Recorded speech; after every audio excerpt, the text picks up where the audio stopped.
पहले जैसे ही blood cancer का नाम सुनते थे पहले के ज़माने में, तो एक फिल्म याद आ जाती थी कि ये आदमी जाने वाला है। वो से लेके अब में जो चेंजेस आए हैं, वो क्या क्या चेंजेस आए हैं? पहला, दूसरा, पहला कैंसर होने का मतलब था कि मकान बिकेगा ही बिकेगा।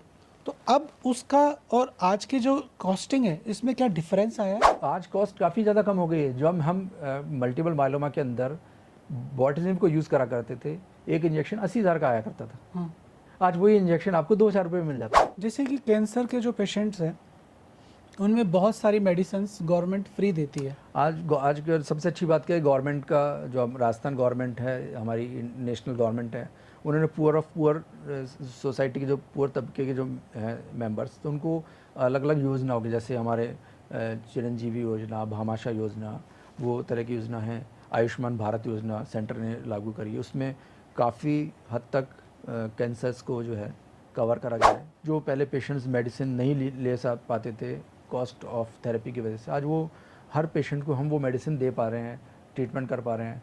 जहाँ पेशेंट बिना इलाज के रहा करते, आज इलाज लेके पेशेंट काफ़ी अच्छे तरह से सही हो रहे हैं, क्योर भी हो रहे हैं। पहले जो ब्लड कैंसर था, उसके पेशेंट का एक लाइफ स्पान लगभग कितना था और अब वो कितना इंक्रीज हो गया? मैंने कहा ये पेशेंट बच नहीं सकता, लकीली पेशेंट बचा। आज पेशेंट बिल्कुल सही है। हम कुछ किरणों द्वारा कैंसर सेल्स को टारगेट करके उनको डिस्ट्रॉय करते हैं, जैसे बोलते हैं जला देते हैं हम। ये हमारे यहाँ बच्चों में ये कॉमन कैंसर देखने को मिलता है, एक्यूट लिम्फोलस्यूमा। पेशेंट्स कहते हैं सर ये तो अभी बच्चा ही है, ये तो 2 साल का ही है, इसको ये कैंसर कैसे हो गया? 2 साल के बच्चे को? हाँ जी। इम्पोर्टेंट क्या है, कैंसर हमारी जान ले ले या उसको लड़के अपनी जान बचा ले। पेशेंट कहते हैं डॉक्टर भगवान है, तो भगवान हो जाता तो उसको सही कर देता। We are not God. हर पेशेंट को मैं ही समझाता हूँ, आप अपने डॉक्टर को ना तो राक्षस बोलें ना भगवान बोलें, आप उसको एक इंसान बोलें। यदि हम बात करें गांवों की और शहरों की, तो शायद गांवों में एनीमिया के केसेस ज़्यादा होते हैं, शहरों में कम होते हैं। ऐसे कौन से सुपर फूड है, रिच फूड है, जिनको खाने से कैंसर के चांसेस कम होते हैं? आप जब पेशेंट्स को देखते हैं तो कभी आपका मन उदास होता है? ऐसा मतलब आप कभी ऐसे होते हैं कि हेल्पलेस, कि मैं यार ये मरने वाला है और मैं इसकी मदद नहीं कर पा रहा, तो ऐसी जब कंडीशंस होती हैं तो आपकी क्या मनोदशा होती है?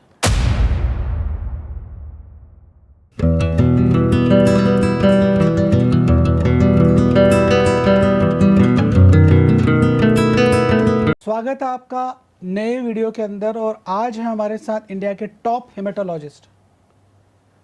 बहुत बड़े बड़े लोगों का इलाज करते हैं, बहुत छोटे लोगों का इलाज करते हैं, सारे लोग इनके पास खून की प्रॉब्लम्स को लेके आते हैं। ये राजस्थान के पहले डीएम क्लिनिकल हेमेटोलॉजिस्ट है। मिलिए डॉक्टर उपेंद्र शर्मा से। धन्यवाद डॉक्टर अमित, आपने हमारा बहुत ही अच्छे लेवल तरीके से स्वागत किया, धन्यवाद उसके लिए। मैं आपको बताना सर चाहूँगा अपने बारे में कुछ बताएं। हाँ जी, मैं बताना चाहूँगा जैसे एक हेमेटोलॉजी एक बहुत ही नया सब्जेक्ट था। जब मैंने अपने एज अ डॉक्टर अपना करियर चालू करा, मैंने अपना एमबीबीएस और MD medicine, general medicine SMS medical college से किया। उस वक्त मेरे को हीमेटोलॉजी के बारे में बहुत ज़्यादा पता नहीं था कि हीमेटोलॉजी सच क्या है, चीज़ क्या है क्या नहीं है। बट जब मैं अपना एमडी जनरल मेडिसिन कर रहा था, तब मेरे को जहन में विचार था कि ऐसा कुछ करा जाए जो कि बहुत ही रेयर चीज़ होती है। तो हीमेटोलॉजी मेरा तब कुछ इंक्लिनेशन हुआ and I joined as a DM degree course KM hospital Mumbai के अंदर। सो हिंदुस्तान के अंदर कुछ ही ऐसे सेंटर हैं जहाँ की हेमेटोलॉजी की ट्रेनिंग होती है। So I joined as a DM course in KM hospital Mumbai. 2008 की बात है, 2008 से 11 में वहाँ रहा, 12 मैं जयपुर में आया। तो देन जयपुर में जब मैं आया 2012 के अंदर, then at that time I was the first DM clinical haematologist of Rajasthan. So haematology के बारे में बहुत ज़्यादा अवेयरनेस डॉक्टर्स में और पेशेंट्स में नहीं थी कि हेमेटोलॉजी क्या होती है।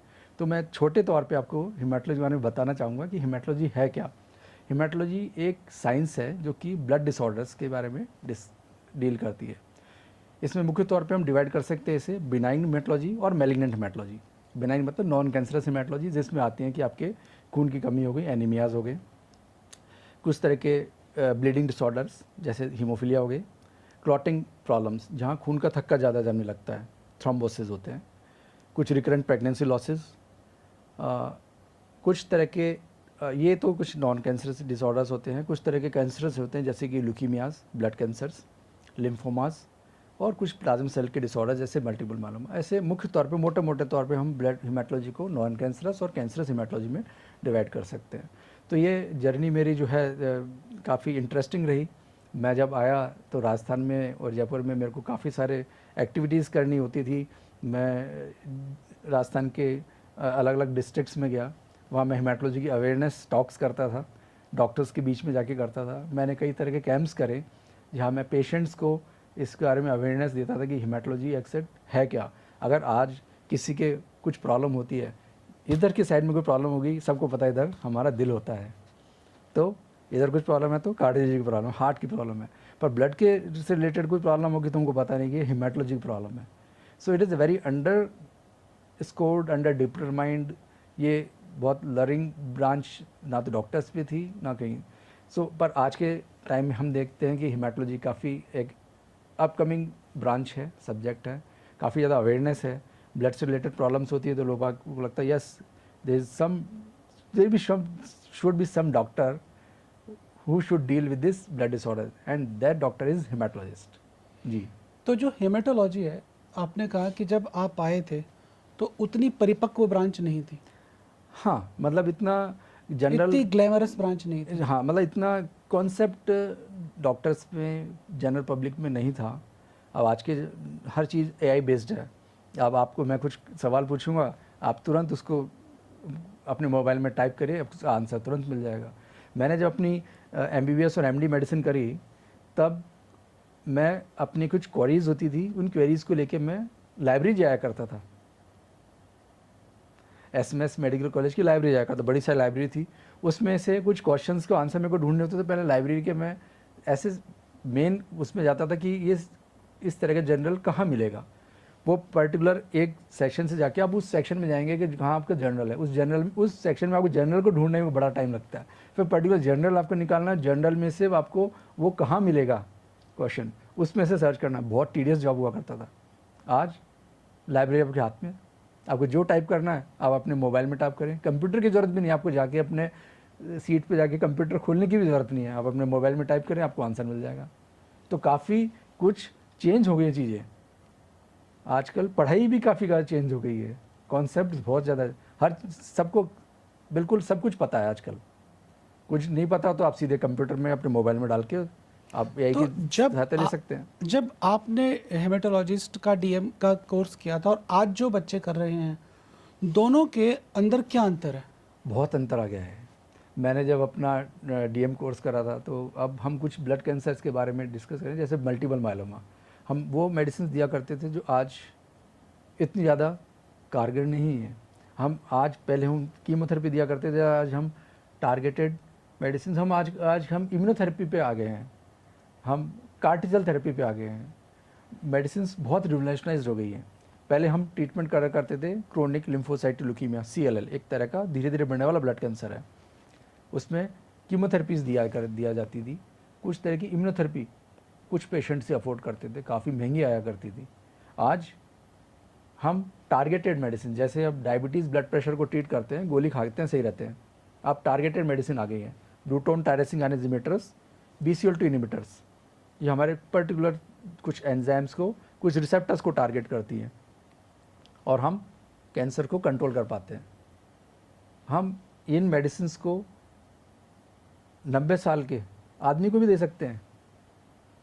हम उनको देखना है कि उनकी कुछ कोमॉर्बिडिटीज़ तो नहीं है, हार्ट की प्रॉब्लम कैसी है, वो कुछ चीज़ों को आप with consultation with the cardiologist आप उनको बेहतर तरीके से डील कर सकते हैं।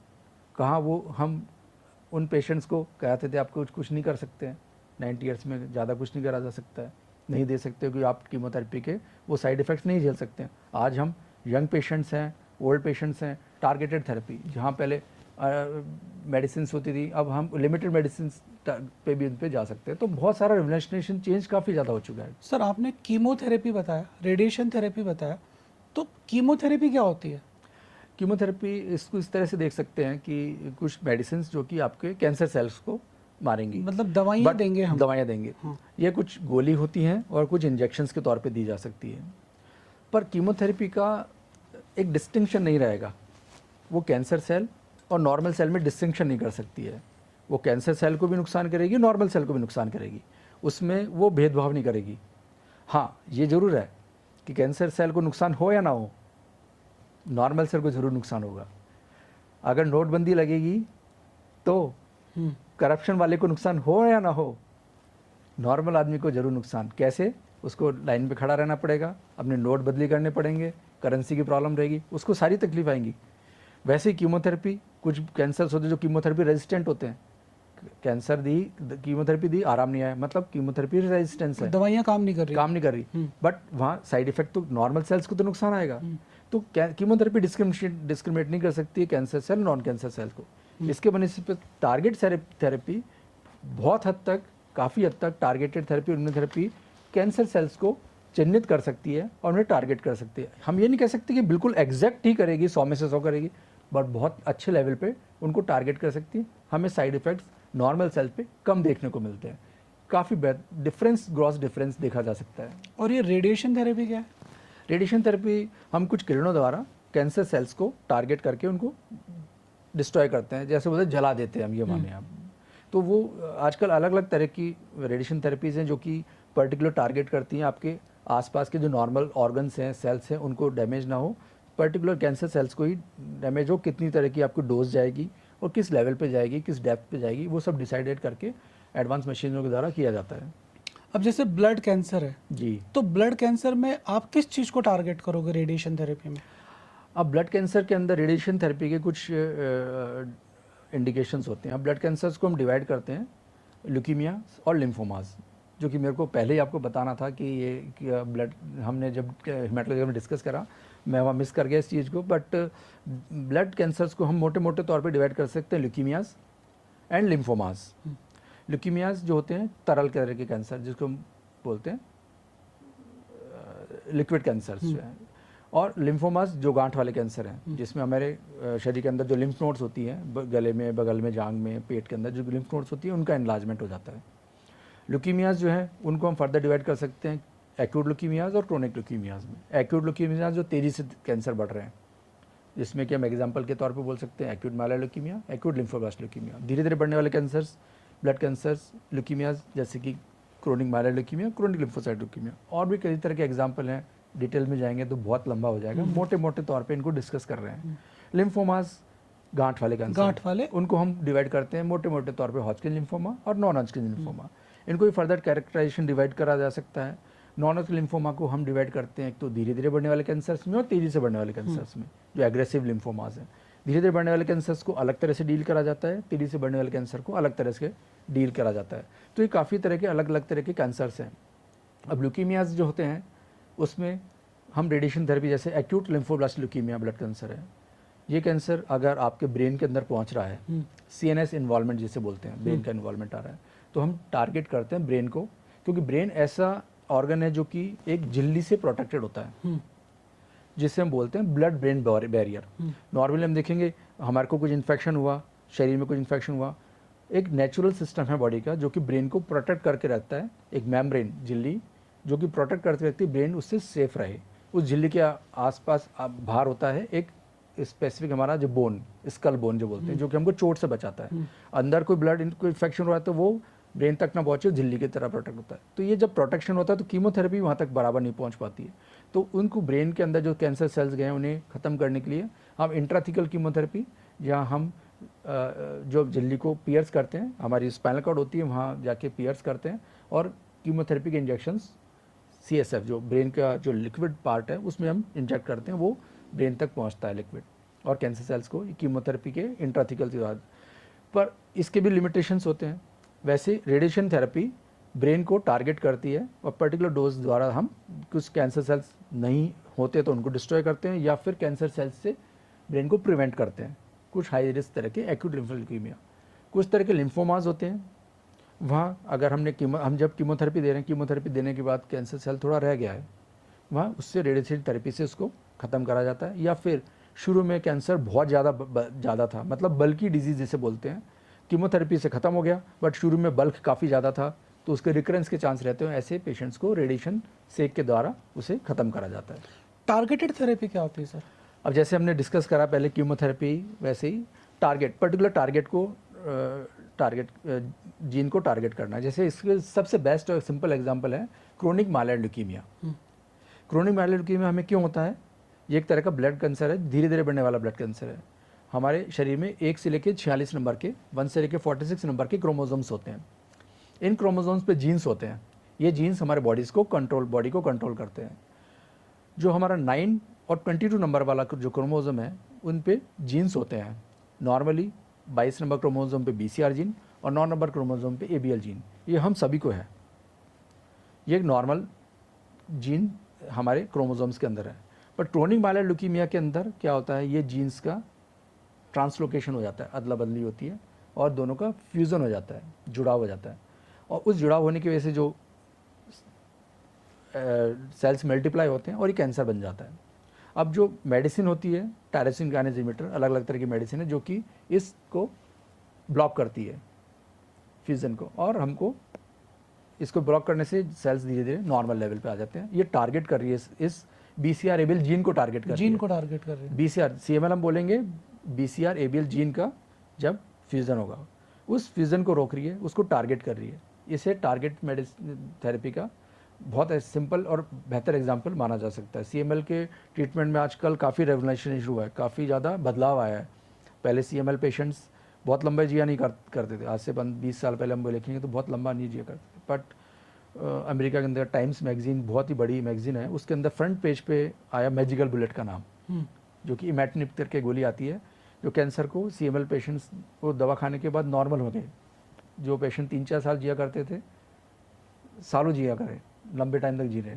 उसके बाद अलग अलग मेडिसिन आई है, फर्स्ट जनरेशन टायरोसिन इनहिबिटर, फिर second generation tyrosine kinase inhibitor, third generation आज के टाइम में STAMP inhibitor, specific targeted myristoyl pocket, अलग अलग दूसरे तरह के एंजाइम को टारगेट करती है। ये टारगेटेड मेडिसिन हैं जो कि उन्हीं सेल्स को टारगेट करती है, दूसरे सेल्स को कम टारगेट करती है, और हम अच्छे लेवल पे कंट्रोल हो जाते हैं।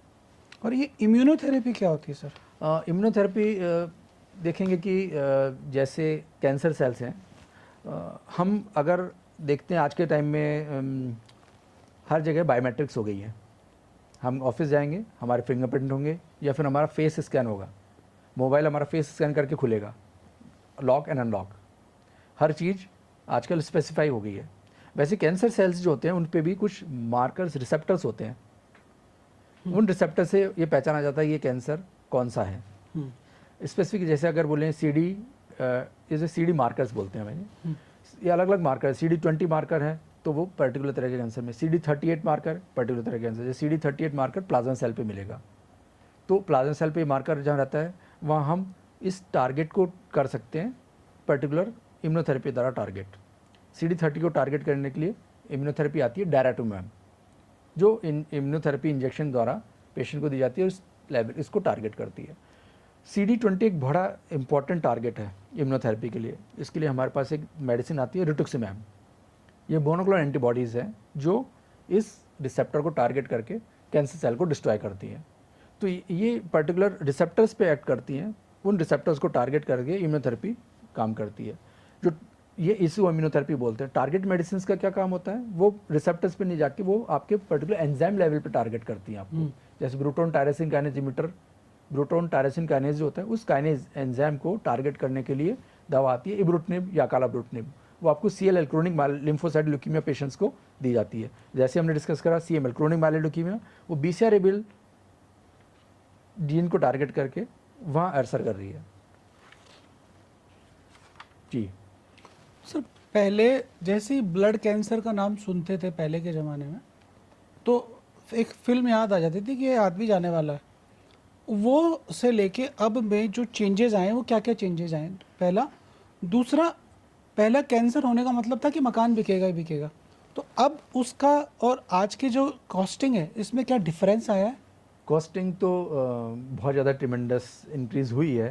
हम चेंज कैसे चेंज हुई है? जहाँ हम टारगेटेड थेरेपी, इम्यूनोथेरेपीज़ की बात करते हैं, इसमें इतना बदलाव इसलिए आया है क्योंकि हम बहुत सारी चीज़ें हिंदुस्तान में ईजाद नहीं करते हैं, बनाते नहीं है।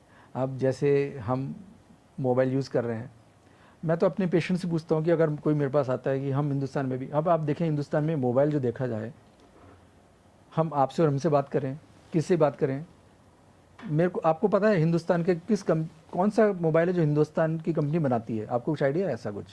मेरा आपसे एक प्रश्न है। नहीं, मुझे लगता नहीं कोई बनाता है, हम सब असेंबल करते हैं, चाहे एप्पल हो तो या ये कोई। हाँ, तो एप्पल है बाहर की कंपनी हो गई, हाँ। ये अमेरिका की हो गई, सैमसंग हो गई, और आपकी ओप्पो वीवो वन प्लस ये हो गई चाइना की कंपनी। तो ये सारे सब बाहर से बनते हैं। हो सकता है ऐसा बोलो, पर ये टेक्नोलॉजी बाहर है, सब कुछ बाहर है।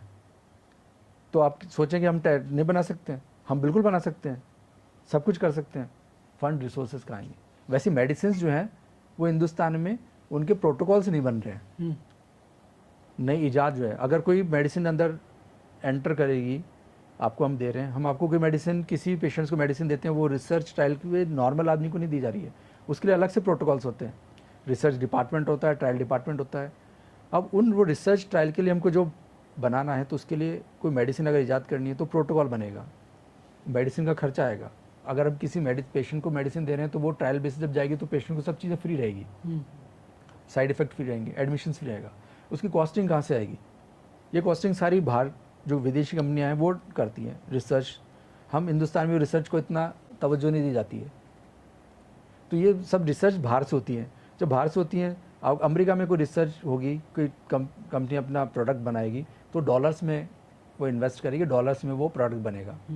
$1 का आज हिंदुस्तान में भी क्या रेशो है? 90 रुपये का है। तो अगर कोई वहाँ $1 में दवा बनी तो वो 90 रुपये की हमको होगी, हम 90 टाइम्स ज़्यादा उसको पे कर रहे हैं।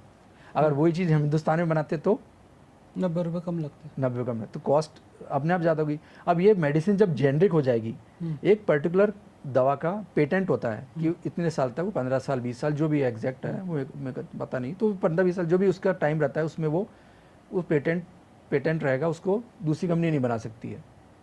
तो तब तक वो जो जिस कंपनी ने उसको ईजाद करा है, मल्टीनेशनल कंपनी ने, वो उसकी जो कॉस्टिंग आई सारे उस लेके वो अपने अमेरिका के या यूरोप के हिसाब से उसने कॉस्ट रखी, डॉलर या फिर यूरो में। हम उसको जब तक यूज़ करेंगे उसको डॉलर से यूरो में यूज़ करेंगे, और जब वो प्रोडक्ट जेनरिक हो जाएगा तो हम आप और भी बना सकते हैं, उसको कॉपी कर सकते हैं, तो उसकी कॉस्टिंग काफ़ी ना कम हो जाती है। जो 1000 रुपये की दवा आ रही है, हो सकता है हमको 300 रुपये में मिल जाए, लेकिन 200 में मिल जाए। कॉस्ट ऑफ थेरेपी है, यदि कॉस्ट थेरेपी, क्योंकि हम जहाँ कीमोथेरेपी का बात करते हैं, आजकल टारगेटेड थेरेपी और इम्यूनोथेरेपी का जमाना आ गया उसमें कई मॉलिक्यूल्स ऑफ पेटेंट हो गए होंगे ना। तो वो आज कॉस्ट काफ़ी ज़्यादा कम हो गई है। जो हम मल्टीपल माइलोमा के अंदर बॉटलिज्म को यूज़ करा करते थे, एक इंजेक्शन 80,000 का आया करता था। आज वही इंजेक्शन आपको 2,000 रुपये में मिल जाता है। अभी भी वो सेम कंपनी 80,000 में बेच रही है पेटेंट वाला प्रोडक्ट, जेनरिक 2,000 में मिल रहा है।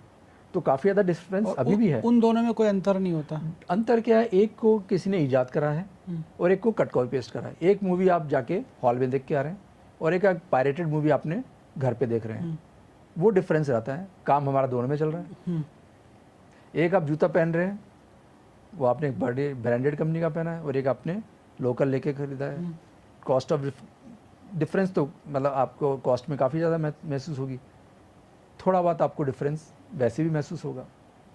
जैसे कि कैंसर के जो पेशेंट्स हैं उनमें बहुत सारी मेडिसिन्स गवर्नमेंट फ्री देती है। आज की सबसे अच्छी बात क्या है, गवर्नमेंट का जो राजस्थान गवर्नमेंट है, हमारी नेशनल गवर्नमेंट है, उन्होंने पुअर सोसाइटी के जो पुअर तबके के जो हैं मेंबर्स, तो उनको अलग अलग योजना होगी, जैसे हमारे चिरंजीवी योजना, भामाशाह योजना, वो तरह की योजना है। आयुष्मान भारत योजना सेंटर ने लागू करी है, उसमें काफ़ी हद तक कैंसर्स को जो है कवर करा गया है, जिसमें कुछ तरह की इम्यूनोथेरेपीज़ जो ऑफ पेटेंटेड है, नॉट पेटेंटेड वर्ड, वो उसकी कॉस्ट तो काफ़ी ज़्यादा है। पेटेंटेड जो नहीं है, off patented immunotherapy, target therapies, chemotherapies को इनकॉर्पोरेट करा है।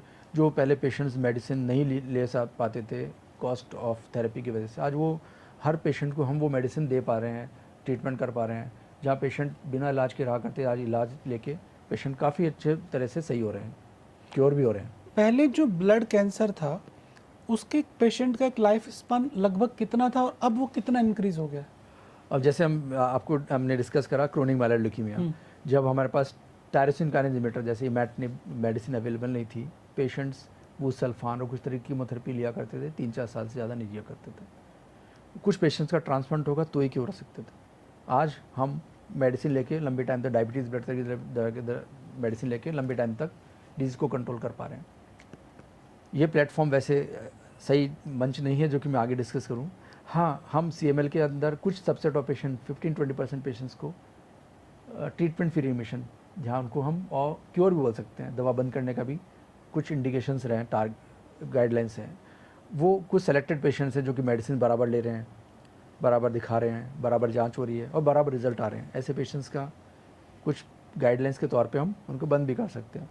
तो मेडिसिन में काफ़ी कुछ रिवलाइज चेंज हो गया है। CML जो पेशेंट्स पहले ज़्यादा नहीं जिया करते थे, आज नॉर्मल आदमी की, आज हम अगर देखें chronic myeloid leukaemia patient should live life as compare to normal population. जो नॉर्मल आदमी जी रहा है उतना ही CML पेशेंट को जीना चाहिए। There should not be any reason that a CML patient will die early as compare to his normal friend और नॉर्मल काउंटर पार्ट। ऐसा कोई कारण नहीं होना चाहिए। यस, कारण होता है, जब हम दवा नहीं खाते, अपनी दवा में चूक करते हैं, बीमारी बढ़ जाती है, वो सबसे बड़ा कारण है CML पेशेंट्स की। जो हमारे नॉर्मल हमारे OPD में मैं अपने पेशेंट्स को समझाता हूँ और गाइड करता हूँ। ब्लड ग्रुप्स का क्या रोल है हेमेटोलॉजी के अंदर? ब्लड ग्रुप्स बहुत इंपॉर्टेंट है हेमाटोलॉजी के अंदर। जैसे हमने बताया कैंसर सेल्स के, वैसे ही हम ब्लड सेल्स पे भी अलग अलग ग्रुपिंग होती है। A group, B group, AB group, O group. O group, O positive, O negative, rhesus RH factor positive negative हिसाब से। अब ग्रुपिंग, एक ग्रुप का आप दूसरे ग्रुप का ब्लड एक किसी दूसरे आदमी को चढ़ा देंगे तो बॉडी उसको एक्सेप्ट नहीं करेगी और वो रिजेक्शन हो जाएगा। तो ग्रुपिंग इसलिए इंपॉर्टेंट है कि आप सेम आदमी को बराबर ग्रुप का कौन सा दे दिया जा सकता है, किस ग्रुप का, वो इंपॉर्टेंट है। आप डिफरेंट ग्रुप का दिया तो बॉडी इसको रिजेक्ट करेगी, इनकॉम्पिटेबिलिटी होगी, हीमोलाइसिस, खून टूट जाएगा शरीर में, पेशेंट रीनल फेलियर में जा सकता है, पेशेंट की डेथ हो सकती है। तो very very important, grouping is very important. कुछ कंडीशंस होती हैं हेमाटोलॉजी की जिससे हम बोलते हैं ऑटो इम्यून हेमोलाइटिक एनीमिया। ये तो है कि अगर आपने बाहर से मैच करके चढ़ाना, वो तो एक रूटीन प्रैक्टिस है। कुछ तरह की बीमारियां हैं जहाँ हमारे एंटीबॉडीज़ हमारे RBCs को डिस्ट्रॉय करने लग जाती हैं, ग्रुपिंग पॉसिबल नहीं होती। खून चढ़ाना है, आप किस तरह का ग्रुप ले आएँ, वो पेशेंट के ग्रुप से मैच ही नहीं होता है। क्यों? क्योंकि शरीर में एंटीबॉडीज आ गई जो खुद के ग्रुप सेल्स को, RBC को जला रही हैं। बाहर हम जो सेल्स लेके एक्सटर्नली उसको मैच कर रहे हैं, देख रहे हैं, हमारी बॉडी के अंदर जो एंटीबॉडीज़ हैं बाहर वाले RBCs को भी डिस्ट्रॉय कर रही हैं, उनको भी मैच नहीं होने दे रही है। तो वहाँ मैचिंग नहीं हो पा रही है, वो होता है auto immune haemolytic anaemia, antibodies उनको डिस्ट्रॉय कर रही है। तो grouping is very very important. उस केस में भी कैसे मैच करना है, कुछ मेडिसिन से उनको एंटीबॉडीज़ को कंट्रोल करके हम फिर देते हैं। तो grouping is very very important. Incompatibility अगर रहेगी तो पेशेंट का die of that cross mismatch and blood transfusion. जैसे ह्यूमंस के अंदर ग्रुप्स हैं, जी ऐसे और भी कोई स्पीशीज हैं जिनमें ग्रुप्स होते हैं? हाँ, जैसे मंकीज़ हैं, हाँ। उनमें चिंपैंजीज़ हैं, उनमें भी ग्रुप होते हैं। और उसके अलावा, मंकीज़ के अलावा? ये तो फिर अ, होते हैं या नहीं होते? होते हैं, बट आई थिंक ये जो, क्योंकि हम जब भी देखते हैं प्राइमेट्स जो हैं, हाँ। उनसे आदमी को हमेशा कंपेयर करा जाता है, उनमें ये ज़्यादातर कॉमनली ग्रुप्स देखने को मिलते हैं। यदि हम बात करें गांवों की और शहरों की, तो शायद गांवों में एनीमिया के केसेस ज़्यादा होते हैं, शहरों में कम होते हैं। एनीमिया के केसेस गांव में सही में ज़्यादा होते हैं। इसका मुख्य तौर पे कारण है पुअर न्यूट्रिशन इनटेक।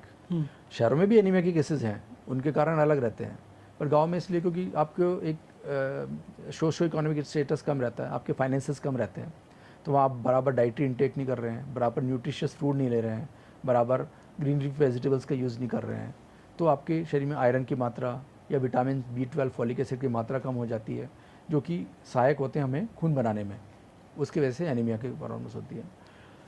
हम यही देखें जो हमारे शहरों के अंदर है या वेस्टर्न वर्ल्ड के अंदर, वहाँ हम जंक फूड का ज़्यादा यूज़ कर रहे हैं। हम कैलोरीज तो ले रहे हैं, आइसक्रीम्स, हम कोल्ड ड्रिंक्स ले रहे हैं, पिज़्ज़ाज ले रहे हैं, वहाँ हमारी आयरन मात्रा कम हो गई है, विटामिन की मात्रा कम हो गई, कैलोरीज तो बढ़ गई हैं पर हमारी न्यूट्रिशियस वैल्यू वो कम हो गई है, एनीमियाज हो जाते हैं। जहाँ गांव में एनीमिया के साथ साथ वेट लॉस होता है, कुपोषण हो जाता है, वहाँ जो मोस्टली कारण कुपोषण की वजह से वो है, जहाँ मेंस्ट्रुअल साइकिल में डिस्टर्बेंस भी। मेंस्ट्रुअल साइकिल गांव में ज़्यादातर क्या होता है कि आप सैनिटरी पैड्स का यूज़ कम करते हैं, लेडीज़ जो हैं वो कपड़े का यूज़ करते हैं, उनको वॉश करके यूज़ करा जाता है बार बार, तो वो अनहाइजीनिक कंडीशन की वजह से मेंस्ट्रुअल प्रॉब्लम्स रहती हैं, इन्फेक्शंस होते हैं, वो ब्लीडिंग प्रॉब्लम्स होने की वजह से लॉसेस ज़्यादा होते हैं और एनीमिया के कारण ज़्यादा देखने को मिलते हैं। शहर में थोड़ी अवेयरनेस ज़्यादा रहती है, आप सैनिटरी पैड ज़्यादा यूज़ करते हैं, प्रॉपर हाइजीन रखते हैं, ब्लीडिंग प्रॉब्लम्स कम होती हैं तो आप जल्दी डॉक्टर के पास जाते हैं। पर अच्छी बात क्या है कि गवर्नमेंट हमारी जो है काफ़ी ज़्यादा इसमें सचेत है, काफ़ी लेवल पे प्रोग्राम्स चलाए जा रहे हैं जो कि गांव-गांव तक आज गवर्नमेंट हमें जो है न्यूट्रिशियस फूड देती है, आंगनवाड़ी में बच्चों को मिलता है, स्कूलों में मिलता है, जैसे मिड डे मील प्रोग्राम्स हैं, न्यूट्रिशियस फूड जो फूड है वो मिलता है। दवायाँ हैं, आयरन, फॉलिक एसिड, B12, इनका government dispensaries, government PSCs, CSCs पे फ्री में गवर्नमेंट सप्लाई करती है। जो अफोर्ड नहीं कर सकते उन्हें मिल रहा है। तो ये हद तक एनीमिया की जो है हम इनसे काफ़ी कुछ उभर चुके हैं। हम ये देखें हिंदुस्तान और अफ्रीका का देखें, हम पहले अफ्रीका वाली कंडीशन में थे, हम उससे ऊपर आ गए हैं, अब हम और आगे बढ़ रहे हैं, हम अमेरिका वाली कंडीशन में आगे वाले टाइम में जैसे जैसे स्थिति निकलेगी हम वहाँ पहुँच जाएंगे। कैसे? अवेयरनेस गांव-गांव तक पहुँची है, गांव-गांव के फाइनेंसेस बढ़े हैं। तो क्या हर फीमेल को आयरन और फॉलिक एसिड देना क्या एक सही पॉलिसी है? ऐसा तो नहीं बोलेंगे हर फीमेल को, जैसे ईश्वर ने 5 अंगलियां अलग बनाई है तो हम हर फीमेल को एक तरीके से नहीं आंक सकते हैं। एक फीमेल है जिसका mental status, socio economic status, financial status बहुत स्ट्रांग है, वो अपनी हर चीज़ को कर लेती है, अपने जूतों को देखती है, अपनी हेयर स्टाइल को देखती है, अपनी लिपस्टिक को देख रही है, वो अपने न्यूट्रिशन को क्यों नहीं देखेगी? वो अपने न्यूट्रिशन को बैलेंस करके रख रही है। वो उसको पता है कितना हमको मेरे को कैलोरीज लेनी है, कितने मेरे को न्यूट्रिशियस फ्रूट्स लेने हैं, किस में मेरे को आयरन मिलेगा, कितने मेरे को विटामिन B12 फॉलिक एसिड लगेंगे, किस में मेरे को ट्रेस एलिमेंट्स मिलेंगे, किस में मिनरल्स मिलेंगे, सब उसको पता है। जिनको नहीं पता है उनके लिए सप्लीमेंटेशन है। तो हम उनको ऐसा नहीं बोल सकते हर औरत को सप्लीमेंट लेना ही है, दैट इज़ रॉन्ग। अगर हम देखें कुछ तरह की ब्लड डिसऑर्डर्स जैसे थैलेसीमिया बोलेंगे, जो कि बिनाइन ब्लड डिसऑर्डर है, नॉट अ कैंसरस। सो थैलेसीमियाज में थैलेसीमिया कैरियर है, हमारे कुछ सेलिब्रिटीज़ हैं जो कि थैलेसीमिया कैरियर हैं। थैलेसीमिया कैरियर में क्या होता है कि हमारे शरीर में जो हीमोग्लोबिन होता है, RBC उसके अंदर होता है हीमोग्लोबिन बनता है अल्फा और बीटा चेन से। तो बीटा चेन के डिफेक्ट की वजह से थैलेसीमिया, बीटा थैलेसीमिया होता है। बीटा थैलेसीमिया को हम डिवाइड कर सकते हैं, beta thalassaemia carrier, beta thalassaemia intermedia बीच का, और beta thalassaemia major. Beta thalassaemia जो पेशेंट्स हैं, कैरियर पेशेंट्स हैं, इंटरमीडिया पेशेंट्स, उनमें आयरन की यूजुअली कमी नहीं होती है, क्योंकि जो सेल्स होते हैं RBCs हमारे इनएफेक्टिव यूथ्रोपाइस की वजह से डिस्ट्रॉय होते हैं। उन जो RBCs डिस्ट्रॉय होते हैं उसके जो हीमोग्लोबिन बनता है आयरन से, आयरन जो डिपॉजिट होता है, और जो नया खून बनता है थैलेसीमिया पेशेंट्स को, उसके लिए आयरन का एब्जॉर्प्शन पेट से, गट से बढ़ जाता है। तो जब एब्जॉर्प्शन बढ़ जाता है तो आयरन की यूजुअली मात्रा ज़्यादा होती है। All thalassaemia patients iron deficiency नहीं होती है अनटिल अनलेस कोई दूसरा कारण हो। तो हर आयरन डेफिशिएंसी, हर एनीमिक पेशेंट्स को आयरन देना इज़ नॉट गुड। अगर मैं तो सिंपल एग्जांपल से आपको बताता हूँ, मैं अगर किसी को ABCD ऑफ डॉक्टर नहीं पता है कुछ भी, वो डॉक्टर नहीं है, मैं किसी को एक पेशेंट को बैठा देता हूँ मेरी जगह, जिनका खून कम है सबको आयरन लिख दो। So your past your exam with 80%। हर खून कमी वाले को आप आयरन दे रहे हैं तो आप 80% में पास हैं। बट मैं डॉक्टर हूँ, मेरे को पता है, आपको अंदर पता नहीं है, you don't know the thing. तो मैंने क्या करा, 100 थैलेसीमिया पेशेंट्स को अंदर भेज दिया है, इंटरमीडिया कैरियर। मेजर वालों को तो आयरन की ओवरलोड होती है, उनको बार बार ब्लड ट्रांसफ्यूजन्स लगते हैं। तो ऐसे पेशेंट्स को अगर आयरन लिखा जाएगा तो you are wrong in 90% of cases.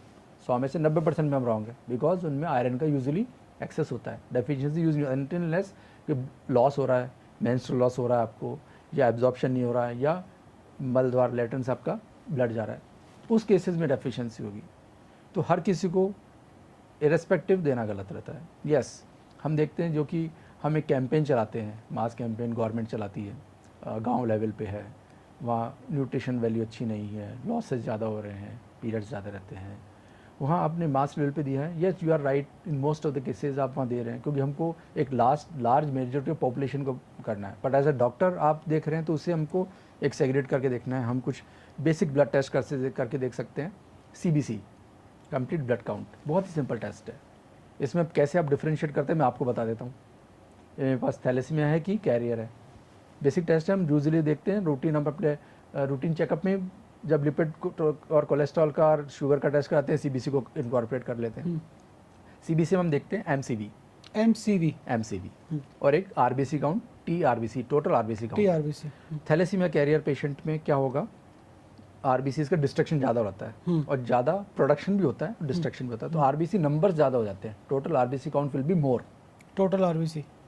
But RBC की साइज़ कम हो जाती है बिकॉज हीमोग्लोबिन नहीं अच्छा हमारे पास डिफेक्टिव है, तो आरबीसी नंबर तो ज़्यादा हो गए, काउंट कम हो गए, तो एमसीवी आपका MCV size of the RBC वो कम हो गई।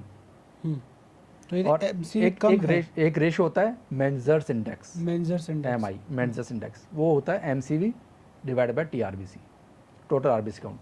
एमसीवी कम है और टीआरबीसी काउंट ज़्यादा है, तो मेंजर्स इंडेक्स कम हो जाएगा, 12 से नीचे आ जाएगा। हम उसको कैलकुलेट करके देख लेते हैं, पेशेंट को थैलेसीमिया कह रहे कि सिम्टम्स है, उसको वर्कअप कर लेंगे थैलेसीमिया है कि नहीं है।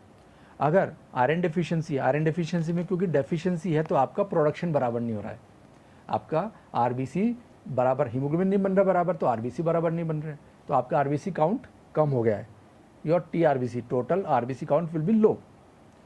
MCV that is size of RBCs, वो तो पहले ही कम है क्योंकि हम सेल्स, हीमोग्लोबिन है नहीं सेल्स में बराबर, तो एमसीवी कम हो गया, आरबीसी काउंट भी कम हो गया।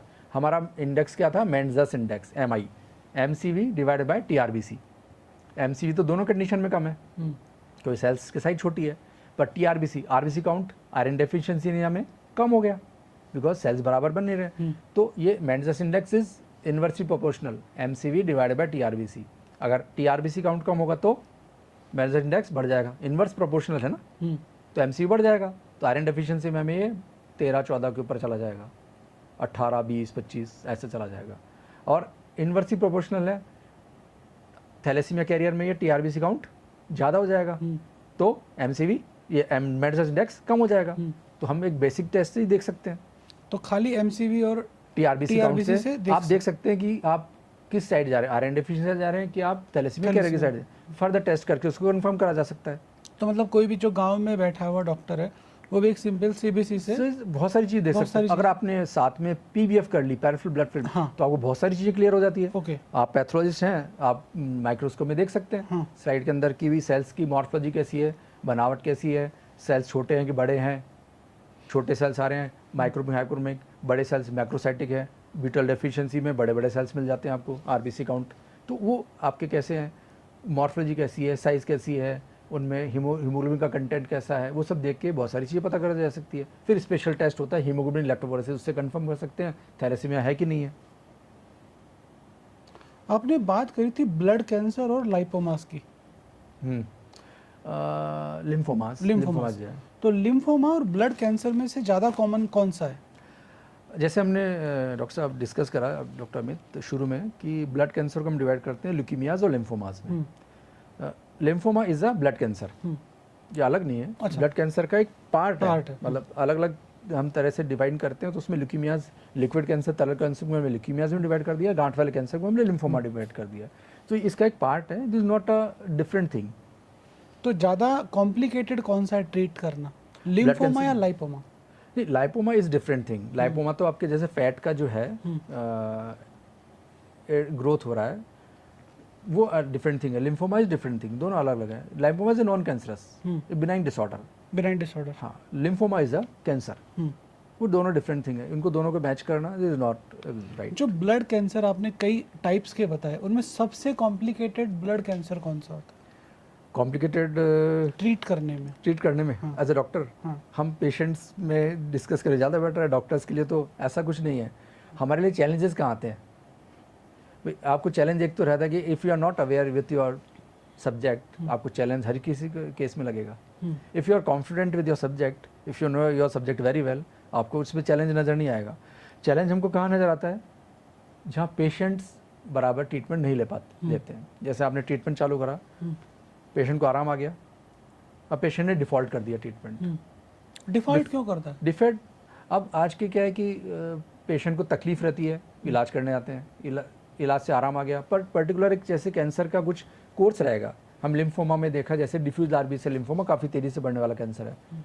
यूजुअली हम 6 cycle of chemo plus immunotherapy देते हैं। R-CHOP हमने दिया, जैसे पेशेंट एक साइकिल के बाद अच्छा रिस्पॉन्स आया, कंट्रोल हो गई बीमारी, दूसरी साइकिल ली और अच्छा रिस्पॉन्स आ गया। अब पेशेंट को लगता है कि मैं दवा क्यों लूँ, बस दवा लेने से थोड़ी बहुत तकलीफ तो आती है, उल्टी आई, बाल झड़ रहे हैं, कमजोरी आई थोड़ी बहुत, तो कहता है मैं तो दवा नहीं लेने से ज़्यादा अच्छा हूँ, दवा छोड़ देता हूँ। वो छोड़ देता है, अल्टरनेटिव मेडिसिन में चला जाता है, झाड़ा फूँक करेगा, जड़ी बूटी लेगा। अब सारी कुछ मैजिक की तरह काम कर रही है, जड़ी बूटी अच्छा काम कर रही है, झाड़ा फूक अच्छा काम कर रहा है। क्यों कर रहा है? क्योंकि उसने 2 तरह की कीमोथेरेपी की साइकिल ले ली है। अब उससे उसको कुछ महीनों निकल जाते हैं, अच्छा फील करता है, सब कुछ अच्छा अच्छा चल रहा है। अब पेशेंट अल्टरनेट मेडिसिन के बाद रिलैप्स होकर हमारे पास आ गया, कॉम्प्लिकेटेड केस हो गया। कैसे? पहले पेशेंट चलता फिरता आया था, अब निमोनिया के साथ आया वेंटिलेटर पे, कॉम्प्लिकेशन है, ब्रेन में हेमरेज हो गया है। Real challenge for us. आप साथ में फाइनेंशियल जॉब नहीं है तो और चैलेंज हो जाता है हमारे लिए। तो चैलेंजेस पेशेंट क्रिएट करते हैं, डॉक्टर्स के लिए चैलेंज नहीं है। हाँ, ऐसी कोई बीमारी है जो पता ही नहीं किसी को, वो साइंस के लिए चैलेंज है, डॉक्टर्स के लिए क्या चैलेंज रहेगा उसमें? सबसे अर्ली साइन क्या होता है ब्लड डिसऑर्डर्स के?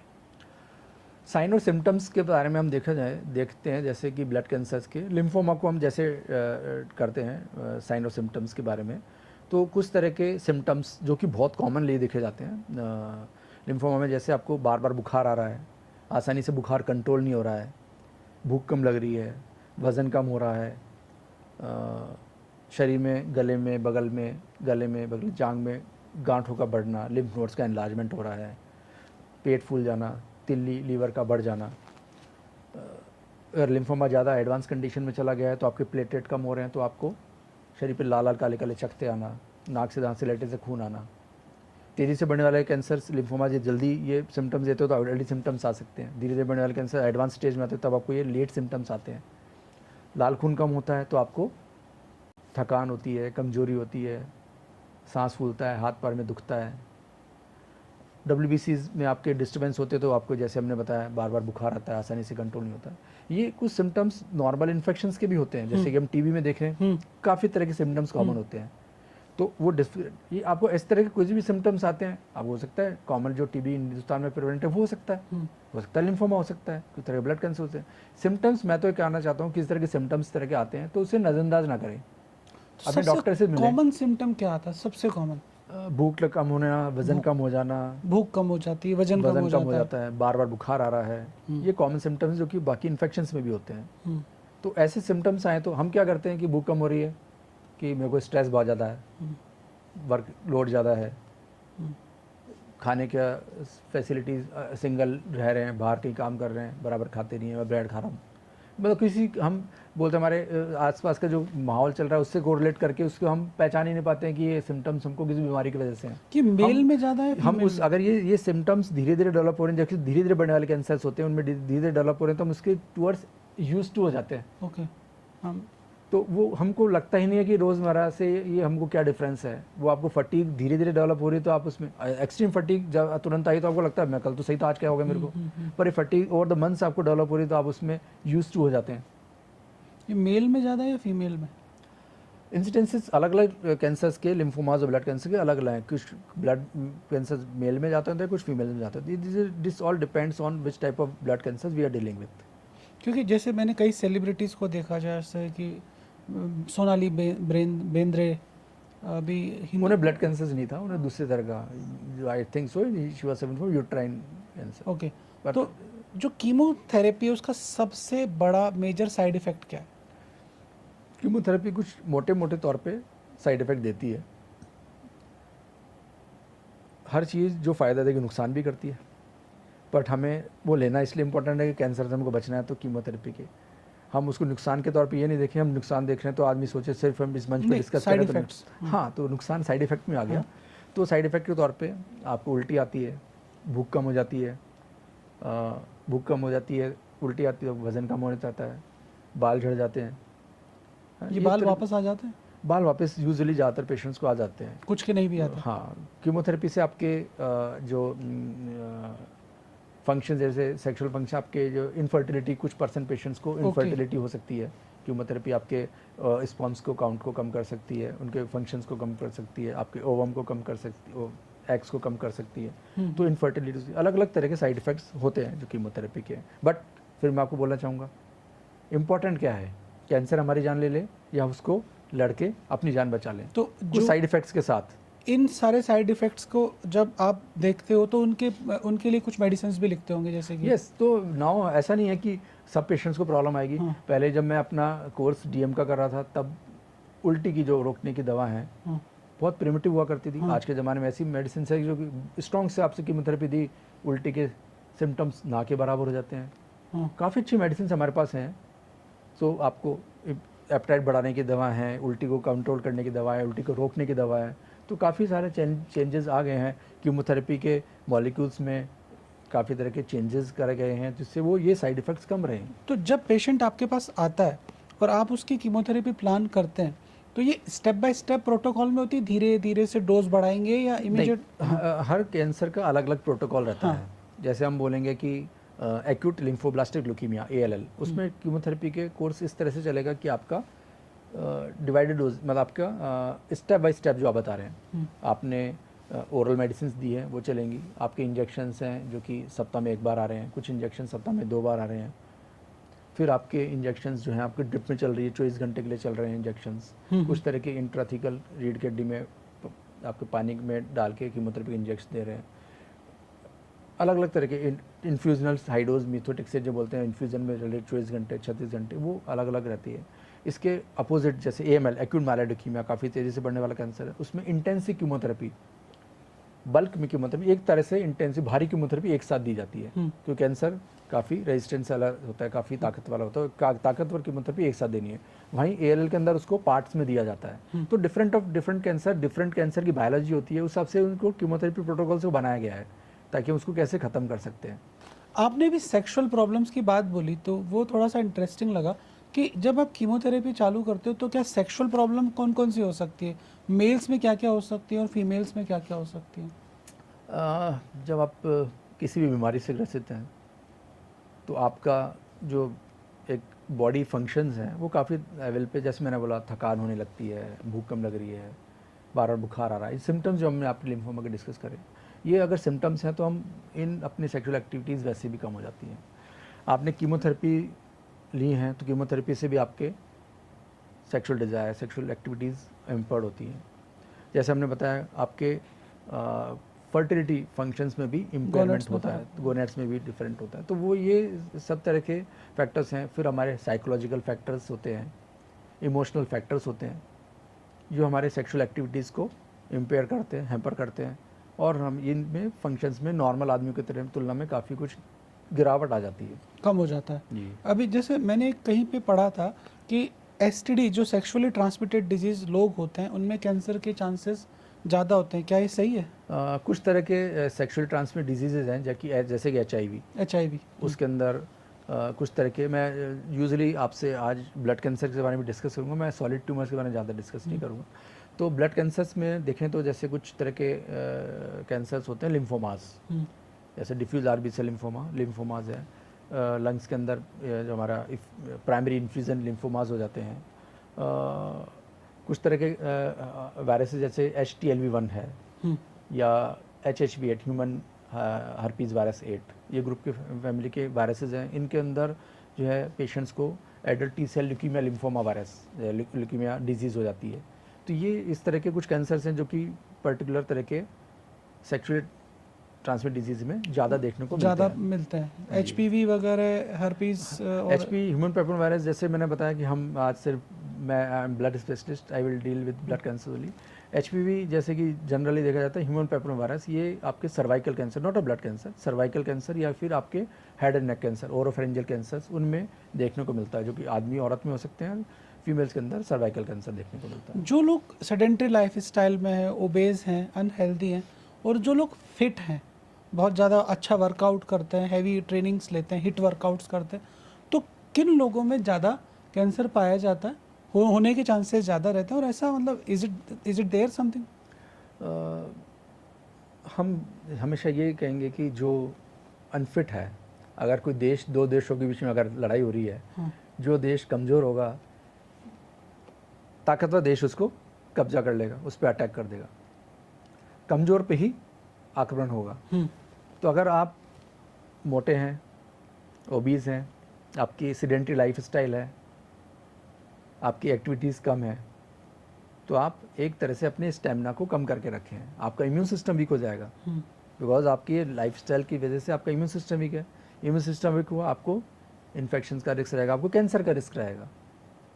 जहाँ आप परफेक्ट अपनी हेल्दी लाइफ स्टाइल रख रहे हैं, वहाँ आपको क्योंकि ये जो कैंसर्स हैं आपकी दिनचर्या से, आपकी एक्टिविटीज़ जैसे खान पान में अल्कोहल का सेवन है, तंबाकू का सेवन है, इन सब का ये कैंसर में कारगर हैं। Obesity is a risk factor, आपकी हार्ट प्रॉब्लम है, ब्लड प्रेशर है, आपको शुगर हो जाती है, ये नॉन कैंसरस कंडीशन है जो कि सेडेंट्री लाइफस्टाइल, ओबेसिटी, ये तो सब विदित है, आजकल सब जानते हैं, ये हमको इसमें करता है। कैंसर्स भी इसमें इन एक्टिविटीज़ से कैंसर में भी इजाफा हुआ है। तो ऐसा कुछ कोरिलेशन है कि डायबिटिक पेशेंट्स में कैंसर ज़्यादा होता है? ऐसा तो देखेंगे तो ये उस तरह के ब्लड कैंसर्स में इससे ऐसा नहीं देखने को मिलता है। कुछ तरह के सॉलिड ट्यूमर्स में ऐसा हो सकता है कि आपको हाइपरटेंशन, डायबिटीज़ है, आपको ओबेसिटी है, वो प्रमोट करते हैं, पर ब्लड कैंसर्स में कुछ कैंसर्स में ऐसा होता है, not majority of blood cancers. तो ब्लड कैंसर में सबसे ज़्यादा जो जैसे कि जो व्यसन है, जैसे कि स्मोकिंग है, गुटखा है, दारू है, गांजा है, इनमें सबसे ज़्यादा कौन से लोग हैं जिनमें ब्लड कैंसर होता है? जैसे फिर अब मैं बोलूँगा, मैं तो अपने हर पेशेंट को समझाता हूँ, बताता हूँ, अगर हम हिमालय पर रह रहे हैं तो वहाँ हम स्वस्थ हैं। हाँ, क्यों स्वस्थ हैं? क्योंकि हम हेल्दी अपने वातावरण में रह रहे हैं, हेल्दी हम ऑक्सीजन का सेवन कर रहे हैं, हेल्दी एयर है हमारे पास, उस वक्त पेस्टिसाइड्स नहीं है, हेल्दी वातावरण में अपना खाना बन रहा है, उग रहा है, फ्रूट्स उग रहे हैं। यही चीज़ हम जब शहर में आ जाते हैं, आपका खाना जो बनता है, जो है आपकी ये फूड है, आपका वेजिटेबल्स हैं, फ्रूट्स हैं, वो बन रहे हैं पेस्टिसाइड्स के साथ। ज़्यादा से ज़्यादा प्रोडक्शन करना है, दीमक उसको खाने नहीं चाहिए, पेस्ट उसको खाने नहीं चाहिए, उससे प्रोटेक्ट करना है, वो आपके फूड चेन में इनकॉर्पोरेट होगी। पेस्टिसाइड एक केमिकल है जो आपके फूड चेन में इनकॉर्पोरेट हो गया है, वही आपकी सब्जी आपके घर में आ रही है, उस सब्जी को आप पका रहे हैं और खा रहे हैं, तो आपके फूड चेन में इनकॉर्पोरेट हो गया है वहाँ से ही। तो ये दीज आर कार्सिनोजेनिक, जो आपके जीन्स को डिफेक्टिव करते हैं, म्यूटेशंस क्रिएट करते हैं और कैंसर बनाते हैं। इसमें ब्लड कैंसर्स और सॉलिड ट्यूमर्स दोनों तरह के कैंसर्स होते हैं। नहीं, लेकिन जैसे अल्कोहल पीने से ज़्यादा होता है? अल्कोहल भी है, ये दीज आर और म्यूटेजेनिक एंड कार्सिनोजेनिक। हमारे सेल्स को, पेस्टिसाइड क्या है, ये केमिकल है, अल्कोहल क्या है, केमिकल है, हमारे सेल्स को सेल्स को जीन्स के म्यूटेट करती हैं, म्यूटेट करके वो म्यूटेशंस होने की वजह से हमको कैंसर्स होते हैं। स्मोकर्स में? स्मोकिंग इज ऑल, वो क्या है, वो एक तरह का आपका तंबाकू है जिसको आप इनहेल कर रहे हैं, तंबाकू को खा रहे हैं, इनहेल कर रहे हैं, अलग अलग तरीके से इसको यूज़ कर रहे हैं। ऐसे कौन से सुपर फूड है, रिच फूड है, जिनको खाने से कैंसर के चांसेस कम होते हैं? अब सुपर फूड बोलेंगे तो नॉर्मली जैसे आपके विटामिन सी है, आपकी लीफी वेजिटेबल्स है जिनमें आयरन होता है, एंटीऑक्सीडेंट्स हैं, इन जो जिनमें रहते हैं, इनका सेवन करने से हम अपने हेल्दी फूड जैसे ग्रीन लीफी वेजिटेबल्स लें, अपने विटामिन सी रिच फ्रूट्स लें, इनमें एक्स्ट्रा एंटीऑक्सीडेंट्स की मात्रा ज़्यादा रहती है, मिनरल्स की मात्रा ज़्यादा रहती है, और हमें यह प्रोटेक्ट करते हैं एंटीऑक्सीडेंट्स कार्सिनोजेनिक मटेरियल जो कि टॉक्सिक है बॉडी के लिए, उनसे प्रोटेक्ट करने में मदद करते हैं। बच्चों के अंदर सबसे कॉमन कैंसर्स कौन से होते हैं? बच्चों में यूजुअली देखते हैं तो हम, और आप पेरेंट्स को कुछ एडवाइस कर सकते हैं उस मोमेंट को, कैसे उन लोगों को जब पता चलता होगा तो उनके पाँव से ज़मीन निकल जाती होगी, तो आप कैसे मतलब? आज ही मैंने 2 पेशेंट्स को काउंसलिंग करी है एक्यूट लिम्फोब्लास्टिक ल्यूकीमिया के लिए। बच्चों में ये कॉमन कैंसर देखने को मिलता है, एक्यूट लिम्फोब्लास्टिक। पेशेंट्स कहते हैं सर ये तो अभी बच्चा ही है, ये तो 2 साल का ही है, इसको ये कैंसर कैसे हो गया? 2 साल के बच्चे को? हाँ जी, यूजुअली क्या देखने को मिलता है कि कैंसर तो बड़ों को होता है। हाँ, बच्चों में कॉमन कैंसर है, एक्यूट लिम्फोब्लास्टिक ल्यूकीमिया, जो कि बच्चों में कॉमनली देखने को मिलता है। कैंसर होता है, माँ बाप बिल्कुल परेशान, ये ऐसे कैसे हो गया। हम उन्हें समझाते हैं यही कैंसर अगर एडल्टहुड में होता है या बुढ़ापे में होता है, सक्सेस रेट कम होती है। क्यों? कीमोथेरेपी की ताकत जो हम दे सकते हैं बच्चों में, वो 70 साल प्लस, 60 साल प्लस को नहीं दे सकते। टॉलरेंस टू कीमोथेरेपी बच्चों में ज़्यादा होती है एज़ कम्पेयर टू एल्डरली। हमारे जीन्स काफ़ी अच्छे होते हैं, उनमें म्यूटेशंस नहीं होते। जैसे जैसे हम देखें, अगर मान लो हमको किसी तरह की कोई बीमारी नहीं है, पर जैसे हम ओल्ड एज होते हैं, हमारे शरीर में गिरावट होने लगती है, हमारे जीन्स में डिफेक्ट होने लगते हैं, हम सिनाइल, बूढ़े होने लगते हैं, सेल्स डैमेज होने लगते हैं, तो म्यूटेशन शरीर में डेवलप होते हैं, जो कि हम ताकत कम हो जाती है, कीमोथेरेपी झेलने की ताकत कम हो जाती है। म्यूटेशंस, इस तरह के म्यूटेशंस आते हैं जो कि कार्सिनोजेनिक भी हो जाते हैं, और किस तरह से म्यूटेशन आते हैं जो कि हाई रिस्क म्यूटेशंस हो जाते हैं। बच्चों में जो हम जैसे एक्यूट लिम्फोब्लास्ट ल्यूकीमिया को डिस्कस करें तो बच्चों में हाई रिस्क म्यूटेशंस कम देखने को मिलते हैं, जैसे BCR-ABL या कुछ म्यूटेशंस ट्रांसलोकेशन 411, यही बनस्पत यही म्यूटेशंस MLL 411 ट्रांसलोकेशन या BCR जीन म्यूटेशन बड़ों में और एडल्टली में ज़्यादा देखने को मिलता है, जो कि हमारे सक्सेस को कम कर देता है, रिस्क बढ़ा देता है। तो ऐसा नहीं है, अलग अलग एज में अलग अलग रहते हैं। बच्चों में क्योंकि जेनेटिक जो म्यूटेशन प्रोफाइल अच्छी होती है, they have good power to sustain the chemotherapy, cells अच्छे होते हैं, मजबूत होते हैं, सक्सेस रेट ज़्यादा रहता है। जो कैंसर बच्चों में एक्यूट लिम्फोब्लास्ट ल्यूकीमिया जो लो रिस्क या इंटरमीडिएट रिस्क है, क्योर रेट 90% तक जाती है। वही क्योर रेट्स हमारे एडल्टहुड में कम हो जाती है, 40-50% तक रह जाती है। It all because of these factors. ऐसे कौन से बेसिक इन्वेस्टिगेशंस है जो हमें ये बता दें कि इसको साल में एक बार करवा लें तो हमें एक नॉलेज हो जाए कि कहीं हम कैंसर की तरफ बढ़ तो नहीं रहे? जैसे कि आज की गाइडलाइंस हैं कि हम कैंसर को तो एक बार छोड़ दें, हम रूटीनली जैसे अपनी होती है कि हेल्थ चेकअप में हम अपना कोलेस्ट्रॉल कराते हैं, शुगर कराते हैं। ये सबको पता है कि कोलेस्ट्रॉल होती है एक चीज़ जो कि हार्ट अटैक हो सकता है, शुगर ऐसी चीज़ जैसे डायबिटीज़ जिसको बोलते हैं, सबको पता है, गांव वाला आदमी हो या शहर वाला आदमी हो, सबको पता है। ये बेसिक टेस्ट है, रूटीनली हम कराते रहते हैं। उसके साथ एक हम टेस्ट को ऐड कर दें, CBC, कंप्लीट ब्लड काउंट, जो कि हमारे हेमाटोलॉजी में काफ़ी। मैं इसको ये नहीं कहना चाहता हूँ कि हर पेशेंट को CBC डेली करनी है। मैंने बोला जब आप अपने रूटीन चेकअप, या अगर आपके देखते हैं ये कब होता है टेस्ट, जैसे आप कोई इंश्योरेंस में जा रहे हैं, कोई आपका फिटनेस चेक हो रहा है, उसमें ये टेस्ट CBC टेस्ट जरूर आ जाता है। क्यों? ये आपके बेसिक ब्लड पैरामीटर्स को दिखाता है, जिसमें दिखाता है लाल खून की parameter, haemoglobin RBC, WBC parameters, white blood cell count और प्लेटलेट पैरामीटर, प्लेटलेट काउंट। ये अलग अलग सेल्स हमारे शरीर में इंपॉर्टेंट है। लाल खून हमको क्या काम करता है? चलने फिरने की ताकत देता है, हमें स्टेमिना देता है, स्टेमिना ऑक्सीजन देता है, स्टेमिना देता है। WBC हमको ताकत देता है कि शरीर से इन्फेक्शन से लड़ने की प्रतिरोधक क्षमता देता है। और प्लेटलेट क्या शरीर में क्या ताकत है कि शरीर से खून नहीं गिरे, इसके कम होने से शरीर से खून गिरने लगता है, ज़्यादा हो तो क्लॉटिंग का रिस्क रहता है। तो अगर हम इन पैरामीटर्स को CBC में हो गया तो हमको देखा हमने लाल खून कम है तो दिस एनीमिया न्यूट्रिशनल एनीमिया हो सकता है, थैलेसीमिया हो सकता है। एनीमिया के और भी कारण होते हैं, कैंसरस भी हो सकते हैं। एक कंडीशन है जिसमें खून ज़्यादा बनने लगता है। नॉर्मली हम देखें, सबका टेस्ट करके देखें तो 15 के नीचे खून आएगा, पर कुछ कंडीशन ऐसी भी हैं जिसमें हीमोग्लोबिन बहुत ज़्यादा बढ़ने लगता है। 18 ग्राम, 20 ग्राम, 22 ग्राम पर डेसीलीटर लाल खून हो जाता है।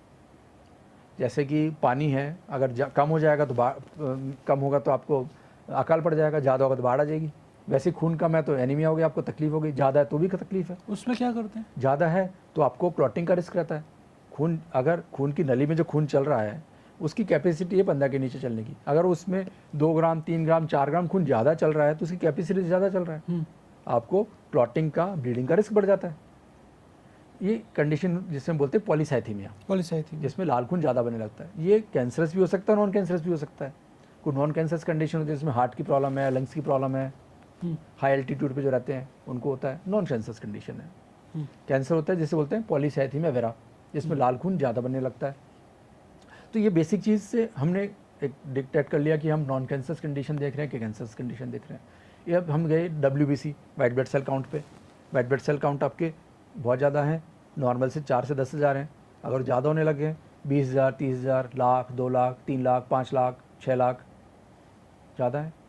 और कैंसर हो सकता है क्रोनिक माइलॉइड ल्यूकीमिया, धीरे धीरे बढ़ने वाला कैंसर, क्रोनिक लिम्फोसाइट ल्यूकीमिया, धीरे धीरे बढ़ने वाला कैंसर, ये हो सकता है।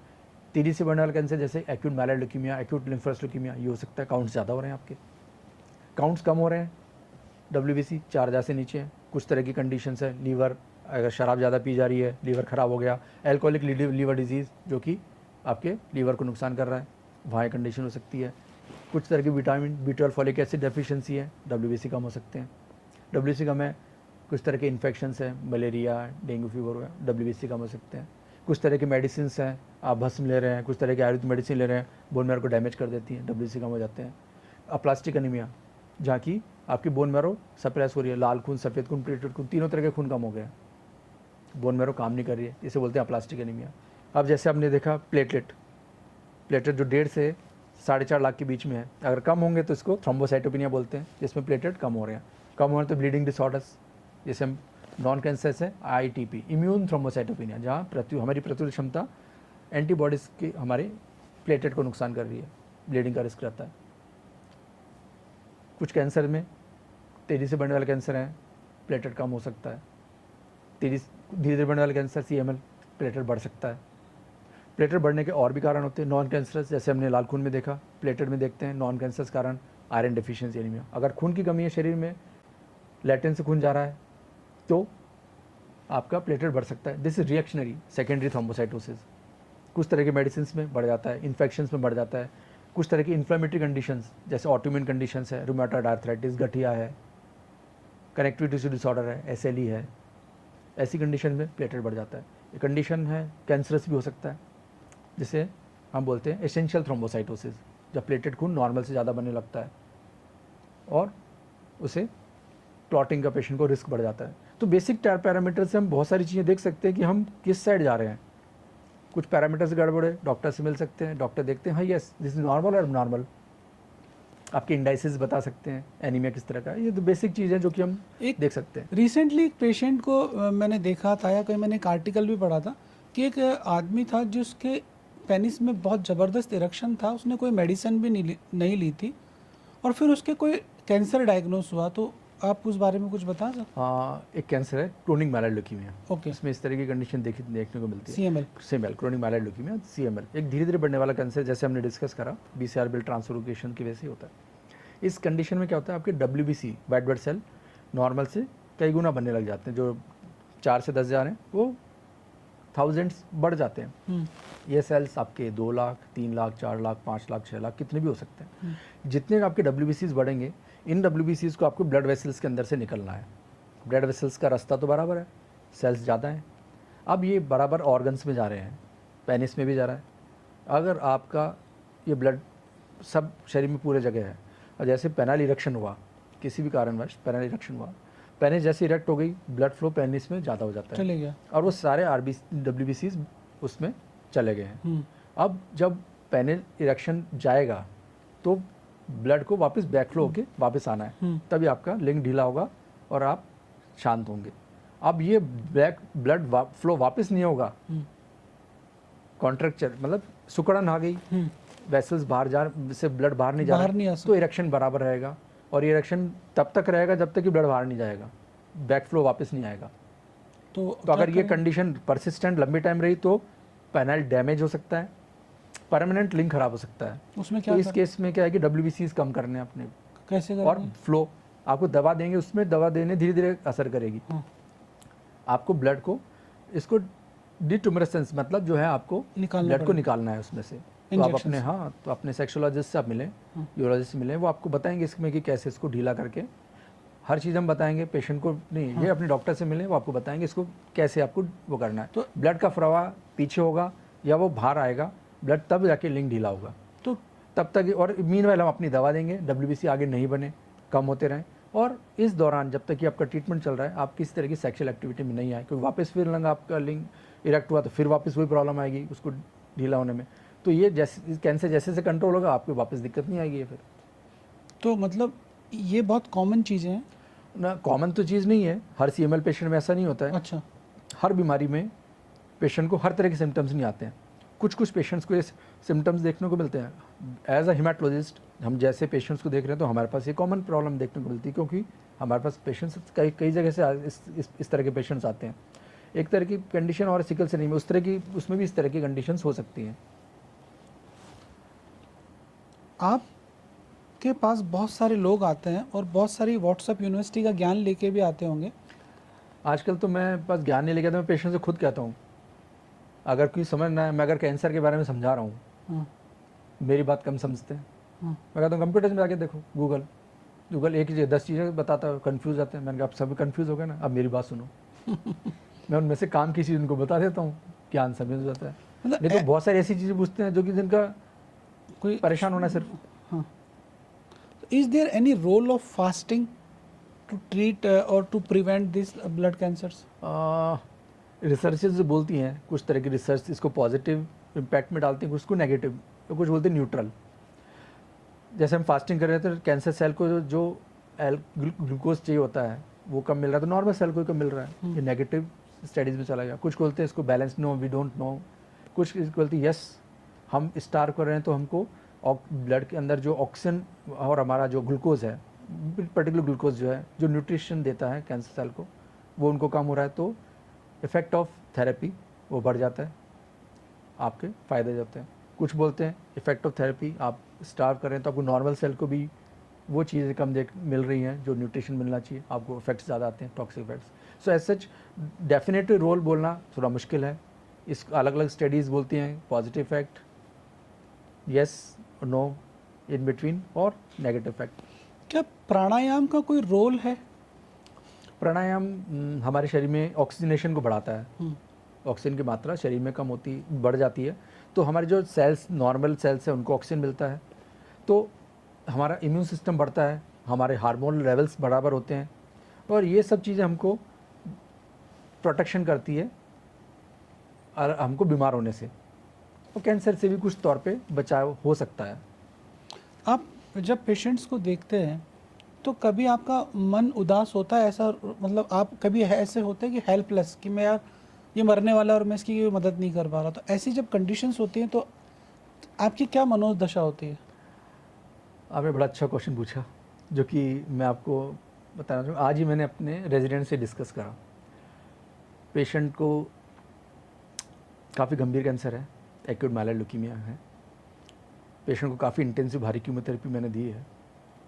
कीमोथेरेपी से पेशेंट को काफ़ी ज़्यादा नुकसान भी है, काफ़ी ज़्यादा इन्फेक्शन है, काफ़ी सारी एंटीबायोटिक्स चल रही हैं, काफ़ी सारी एंटीबायोटिक्स के साथ एंटी फंगल चल रही है फंगस को रोकने के लिए, फंगल इन्फेक्शन भी है। मैं जो अभी धरती पे अच्छी से अच्छी चीज़ उसको दे रहा हूँ, बहुत अच्छा ट्रीटमेंट कर रहा हूँ, पर मेरे को पता है वो रिस्पॉन्ड नहीं कर रही है, क्योंकि हम जादूगर नहीं हैं, भगवान नहीं है, हमारे हाथ में रिजल्ट्स नहीं हो सकते। We are sometime helpless. पता है दवा दे रहे हैं, दवा असर नहीं कर रही है, आराम नहीं कर रही है, पेशेंट इंप्रूवमेंट नहीं आ रहा है, डिटोरेशन हो रहा है, खराबी में आ रहा है। नाउ यू फील, इस वक्त सही में पेशेंट बोलते हैं डॉक्टर भगवान होते हैं, मैं भगवान हो जाता या जादूगर बन जाता। मैंने अपने रेजिडेंट को वैसे ही मजाक के बोला कि अगर मैं मिस्टर इंडिया होता तो मिस्टर इंडिया के पास तो जादू था, वो कहीं भी पहुंच सकता था, कुछ भी कर सकता था। मैंने कहा मेरा मिस्टर इंडिया हो जाता तो मैं इस पेशेंट को सही कर देता। पर मैंने कहा साथ में एक और चीज़ है, ऐसी चीज़ हमेशा क्या आती है, आपके मन में चोर भी पैदा हो जाता है। तो मैंने उसको कहा ये कैविट के साथ आएगा। कैविट क्या रहेगा कि अगर मन में गलत भावना आई या गलत विचार आए या गलत भावना से इसको करा गया अपने फ़ायदे के लिए, तो ये जादू ख़त्म हो जाएगा। तो जादू होता तो मैं उसको सही कर देता, मैं भगवान होता तो उसको सही कर देता। तो कहीं sometimes you feel very very helpless that आप पेशेंट को ट्रीट कर रहे हैं, पेशेंट को आराम नहीं आ रहा, सही नहीं हो रहा है। यहाँ सही में पेशेंट कहते हैं डॉक्टर भगवान है, तो भगवान हो जाता तो उसको सही कर देता। कभी कभी ऐसा लगता है कि हे ईश्वर इसकी मदद कर दे, इसको सही कर दे। वही तो मैं कह रहा हूँ, ईश्वर मदद कर दे या मेरे को जरिया बना दे, मुझे जरिया बना दे। तो वो कैसे भी करके, मैंने कहा वो मिस्टर इंडिया कोई भी बन जाए, आप बन जाए, उसका सगे वाला बन जाए, कोई बन जाए, जादू हो जाए कैसे भी करके, वो जब हो जाएगा तो सब अच्छा हो जाएगा। सबसे ज़्यादा खुशी कब मिलती है?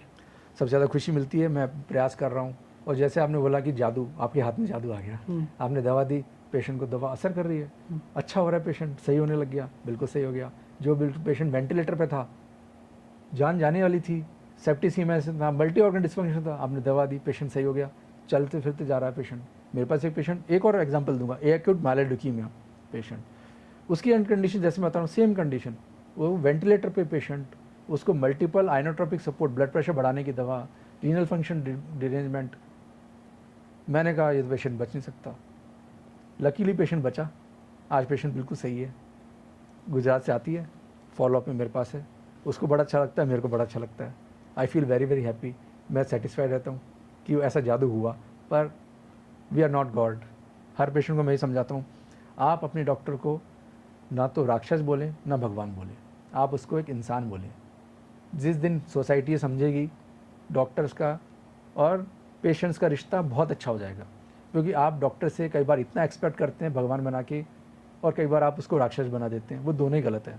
मैं तो हर पेशेंट से बोलता हूँ, अगर आप मेरी जगह होंगे तो आप चाहेंगे कि आप अपने पेशेंट का ख़राब कर दें? जब आप नहीं चाहेंगे तो मैं कैसे चाहूँगा, मेरा कोई साथी दूसरा डॉक्टर कैसे चाहेगा? आप अपनी फैमिली के लिए टाइम कैसे निकालते हैं? फैमिली के लिए टाइम, तो ये तो देखो ऐसा है कि डॉक्टर्स का जो है मेन डेडिकेशन रहता है पेशेंट्स के टुवर्ड्स। पेशेंट्स अगर अच्छे हैं तो अच्छा लगता है उसे।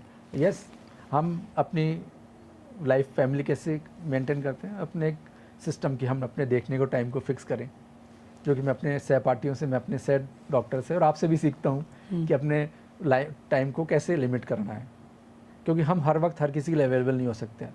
मैं हर पेशेंट को फिर समझाता हूँ, मैं आपके लिए 24 घंटे अवेलेबल हूँ। कैसे? मैं कहता हूँ आपका पेशेंट अगर बीमार है, अस्पताल में एडमिट है, तो आप उसके लिए 24 घंटे उसके साथ रहते हैं? नहीं, आप शिफ्ट में जाते हैं। सुबह मैं रहूँगा, दोपहर में दूसरा वाला रहेगा, रात को तीसरा रहेगा। जब आप लोग अपने पेशेंट्स के लिए शिफ्ट ड्यूटी करते हैं, तो डॉक्टर से 24 घंटे एक पेशेंट के लिए कैसे एक्सपेक्ट कर सकते हैं 24 घंटे आपके पास रहेगा? पर हम 24 घंटे फिर भी आपके साथ हैं। पूछे कैसे? मैं बताता हूँ पेशेंट को हम कैसे आपके साथ हैं। हम जब आपको ओपीडी में देख रहे हैं, आपके साथ हैं। इंडोर में आपके नर्सिंग स्टाफ, हमारे जूनियर डॉक्टर्स, हमारे साथ वाले डॉक्टर साथ में हैं। आप कभी घर से आपको सीरियसनेस हुई, आप इमरजेंसी पहुंचेंगे, इमरजेंसी में हमारी टीम वर्क है, वो पूरा देखेंगे। वो हमसे डिस्कस करती हैं, रात को 2 बजे भी डिस्कस करती हैं, 4 बजे भी डिस्कस करते हैं। हम उन्हें एडवाइस करते हैं कि क्या करना है, क्या नहीं करना है। आपका ट्रीटमेंट होता है, आप बिल्कुल 24 घंटे प्रोटेक्शन में हैं। हाँ, अगर आप कहें कि नहीं 24 घंटे हमको फ़ोन पे बताना है, वो गलत है। कैसे? अगर हम फ़ोन पे आपको डिस्कस करते हैं, बताते हैं, तो आपका लॉस है। एक मैंने अपने साथ वाले डॉक्टर से या जूनियर डॉक्टर से डिस्कस करा है, आपकी कंडीशन के बारे में एग्जैक्ट बताएगा, मैं उसको एग्जैक्ट बता पाऊँगा। साइंस में हर चीज़ के रेड फ्लैग्स, वार्निंग साइंस, क्या बहुत सीरियसनेस है, क्या नहीं है, कैसे डायग्नोस करना है, हम बता सकते हैं, उनको ट्रीटमेंट बता सकते हैं। अगर मैंने आपके विवेक से ट्रीटमेंट दिया, हो सकता था आप सीरियसनेस को पहचान ही नहीं पाए, हो सकता था आपने बहुत कम चीज़ को बहुत ज़्यादा आंक लिया, तो उससे ट्रीटमेंट आपका नुकसान होगा। बस आपको दिक्कत क्या है, आप अपनी जान कैसे सुरक्षा सकते हैं? अस्पताल, हाँ मैंने तो दूसरे अस्पताल में पहुँचे, वहाँ भी डॉक्टर हैं। आजकल हर जगह अस्पताल हैं। फ़ोन पे कंसल्टेशन लेना खतरनाक है। तो इससे लाइफ काफ़ी स्मूथ हो रही है, और पेशेंट भी मैनेज कर रहे हैं, अपनी लाइफ को भी मैनेज कर रहे हैं, फैमिली को मैनेज कर रहे हैं। बीइंग ए हेमेटोलॉजिस्ट, आप एक जनरल पब्लिक को क्या मैसेज देना चाहते हैं हेल्दी रहने के लिए, ब्लड डिजीजेस से बचने के लिए, ब्लड कैंसर से बचने के लिए? मैं तो बोलना चाहूँगा prevention is always better than cure. Prevent कैसे करा जाए? यस, ये तो ब्लड कैंसर नहीं, हर तरह के कैंसर्स के लिए है। कैंसर, क्योंकि कैंसर के लिए कारक तो कॉमन ही है। हमारे जो वातावरण का जो प्रदूषण है, बहुत इंपॉर्टेंट फैक्टर है। हम काली धुआं अंदर ले रहे हैं, जो कि हमारे लंग्स को, हमारे जीन्स को हर लेवल पे डैमेज कर रही है, अलग तरह म्यूटेशंस हो रहे हैं। हम जो आज खाना खा रहे हैं, उसमें पेस्टिसाइड का उपयोग बहुत ज़्यादा हो रहा है। रेडिएशन एक्सपोजर इतना ज़्यादा है फैक्ट्रीज में जो है, सब जगह। तो radiation exposure, environmental pollution, pesticides, ये बहुत इंपॉर्टेंट फैक्टर्स हैं जो कि कैंसर को कर रहे हैं।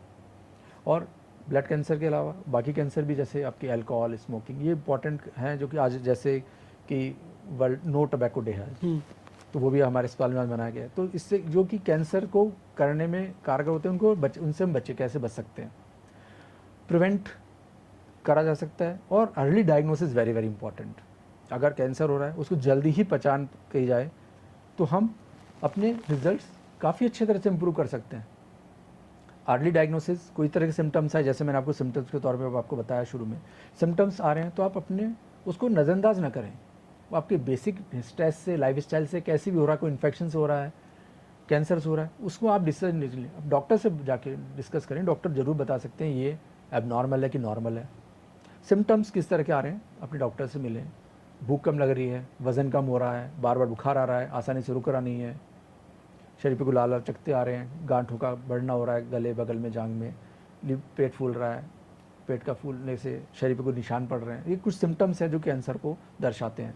एक्सेसिव वेट लॉस है, ये ऐसे सिम्टम्स आते हैं, तो उनको अर्ली आप पहुँचे तो हम जल्दी कैंसर को अर्ली स्टेज में डिटेक्ट करेंगे। कीमोथेरेपी साइकिल्स कम लगेगी, रिस्पॉन्स रेट सही रहेंगे, क्योर रेट्स बढ़ जाएंगे। ट्रीटमेंट लेना बहुत ज़रूरी है। हर कैंसर में ऐसा नहीं है कि पहले के टाइम में पे ये होता था कि कैंसर है, जान जाना तय है। मैं अपने पेशेंट्स को कहता हूँ, कैंसर मतलब जान जाना नहीं, ज़िंदगी है।